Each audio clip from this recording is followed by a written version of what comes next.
હર હર મહાદેવ મિત્રો. તો આજે જો અમે સરસ મજાના તૈયાર થઈ ગયા છીએ. અમારા ભાણાભાઈના લગ્ન છે અને વિવેકના માસીના દીકરા અને અમારા જયદીપભાઈ મકવાણા. તો મકવાણા પરિવારના લગ્ન છે અને જાન જવાની છે રતન પર. તો ચાલો અમારા જાનૈયા પણ આવશે બાબરેથી ઘણા બધા અમારા મિત્રો. તો અમારા વિડીયોમાં કન્ટિન્યુ બનાવી અમારા નાના એવા પંથભાઈ છે બાબરેથી આવ્યા છે. અમારા યુટ્યુબરના માણસો છે અને જાનમાં આવ્યા છે. તો શું લેવા આવ્યા છો તમે? લાડવા ખાવા. કેટલાક લાડવા ખાઈ જઈશું? 10. વાહ ભાઈ, 10 લાડવા ખાઈ જાય. સરસ મજાના તૈયાર થઈ ગયા છે બાળકો. જો અમારા વિવેકભાઈ છે, પછી બાબરાજથી અમારા એમના મામાના દીકરા આવ્યા છે બધા. જો પંથભાઈની કેવા સરસ મજાના તૈયાર થઈ ગયા છે. અમારા એમાં લાલાભાઈ વતન છે, બાબરાજથી આવી ગયા છે. સમજો લાલાભાઈ છે, આ વરાજાના મામા છે અમારા. કારણ કે આપણે જે કાંઈ સેવાનું કામ કરતા હોય, આપણે લગ્ન પ્રસંગના પણ વિડીયો બનાવ્યા છે. એક લગ્નનો ઝાપડિયા પરિવારનો વિડીયો આપણો સારો આવ્યો છે. તો આમાં પણ ઘણા બધા અમારા સબસ્ક્રાઈબર આવે અને અમારા વિડીયો આગળ જોવે. એટલે આ લગ્ન પ્રસંગના પણ વિડીયો અમે બનાવી છે અને બધા મિત્રો સાથ સપોર્ટ આપતા રહેજો. અમારી યુટ્યુબ ચેનલમાં બધાય બહેનો ભાઈઓ બધાય સાથે મળીને વિડીયો જોઈ શકશે. તો બધાય સપોર્ટ આપતા રહેજો અને અમારા વિડીયોમાં કન્ટિન્યુ બના રહીજો. અને લગ્ન પ્રસંગના અમારા વિડીયો પણ એકાદા બે આવશે. કારણ કે અમારા સગા સંબંધીઓ એમાં પણ લગ્નમાં જવાનું એટલે એકાદા બે વિડીયો સારા એવા બનાવ્યા છે. અને વિડીયો ગમે તો લાઈક કોમેન્ટ સબસ્ક્રાઈબ પણ કરતા રહીજો.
તો હવે ડિસ્કો બિસ્કો કર્યો છે, ડાન્સ ઘણો બધો કર્યો, થાકી ગયા છે.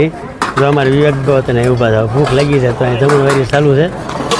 હું એક બે લાડવા ખાવા જવાનું છે, તો અમારા નાના એવા તો બીજા ત્યાં જમણવારી છે અને ભૂખ લાગી છે. તમારે વિવેકભાઈ જો ભૂખ લાગી ગઈ, જમવા જવાનું છે ને, તો ચાલો અમે જમીએ. હવે જો અમે જમવા વહીએ છીએ. અમારે વિવેકભાઈ બે ગયા છે, અમારા ગ્રંથભાઈ બધા બે ગયા છે.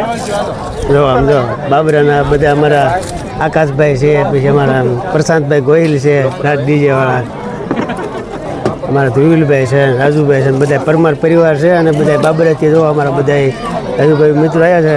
તો ઘણી બધી ભૂખ લાગી છે અને સરસ મજાનું જમવાનું બનાવે છે, રોટલી ભજીયા બધે. અમારા વિવેકભાઈ હતા જમવા બે ગયા છે અને બધા જો અમારા મિત્રો આજે ડાન્સ કરી ભૂખ્યા ત્યાં. અમારા ગ્રંથભાઈ તો બહુ ભૂખ્યા રહ્યા. 10 લાડવા ખાવાના હતા ને તમારે? હા, જો એને 10 લાડવા ખાવાના હતા. લાડવા જ કંઈ ખાધા નથી, નકરા ભૂંગળા લઈને બેઠા.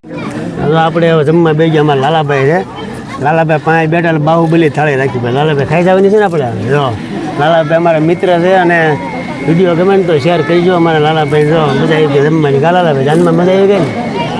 બાહુબલી થાળી છે અને અમે વિવેકભાઈ બે છે એટલે થાળી આખી ભરી છે. અને હવે પક્ષીઓની સેવા કરે છે વર્ષોથી. જો સરસ મજાના આપણે તુંબડાના માળા બનાવ્યા છે. આ બાજુ પણ ઘણા બધા માળા બનાવ્યા. સકલીઓ પણ ઘણી બધી રહે. આપણને એમ થાય વિડીયો આપણે સેવાના ઘણા બધા ઉતારતા હોય, પણ આવી જો અમુક જગ્યાએ જોવા મળે કે મિત્રો આપણે જે જૂની પત્રની બધી ડીશું બનાવતા હતા, માળા અને એવું બધું બનાવતા, એમાં પણ સકલા આવી શકે, આમાં પણ સકલા આવી શકે. અત્યારે તો સકલા બધા બાજરો ને એવું બધું શેરણે વર્ષોથી સેવા કરે છે. તમે રતનપર જાનમાં આવ્યા છીએ, ઉમરાળા તાલુકાનું ગામ છે અને બહુ સારી એવી સેવા કરે છે. પક્ષીઓ માટે શેરણની માળાની વ્યવસ્થા કરીએ છે. તો તમે પણ આવીને આવી સેવા કરતા રહો. કદાચ તમારે માળા ન બાંધવા હોય તો આવું કદાચ વાડીએ તમે તુંબડું હોય, પછી આવું રસનું ખોખું હોય અને આવું ઠીકરાનું હોય, તો ગમે આમાં પક્ષીઓ પણ પાણી પીએ કે વ્યવસ્થિત રહે કે એમને પણ સુવિધા મળે. કે અને સરસ મજાના એ ઠંડુ વાતાવરણ છે. અહીંયા જો બધા તુંબડાના માળા સરસ મજાના છે, એમાં પક્ષીઓ માળા પણ કર્યા છે. તો તમે પણ કરી શકો છો અને સરસ મજાનું હોય. આપણે જો વ્યવસ્થિત અમારે મકાન છે, વૃક્ષો પણ ઘણા બધા છે, તો તમે પણ સેવા કરી શકો છો અને એકાદા બે માળા તમે પણ ઘરે બાંધી શકો છો.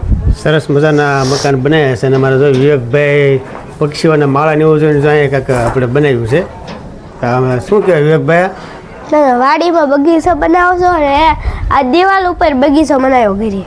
તો જો અમારે વિવેકભાઈ કહે છે જો સરસ મજાનું જે આપણે બોટલું કાપીને બધા વૃક્ષો પણ એમાં વેલ્યુ છે, વૃક્ષો છે, અહીંયા પીપળાના ઝાડ છે, આપણે અહીંયા બધા વ્યવસ્થિત સરસ મજાના ગોઠવી દીધા છે. અમે તો કોઈ દી એવું જોયું ને તમારે વિવેકભાઈ ભાળી જાય કે જો તો અહીંયા પપ્પા સરસ મજાનો બગીચો છે. તો પણ તમે આવું થોડું વ્યવસ્થિત કે ઘરે આપણે કાચા મકાન હોય તો ભલે તોય બધું કરી શકીએ છીએ. તો સરસ મજાનું આપણે વ્યવસ્થિત ઘરે દેખાવો અને વ્યવસ્થિત આપણે જો બધા વૃક્ષો પણ ઘણા બધા છે.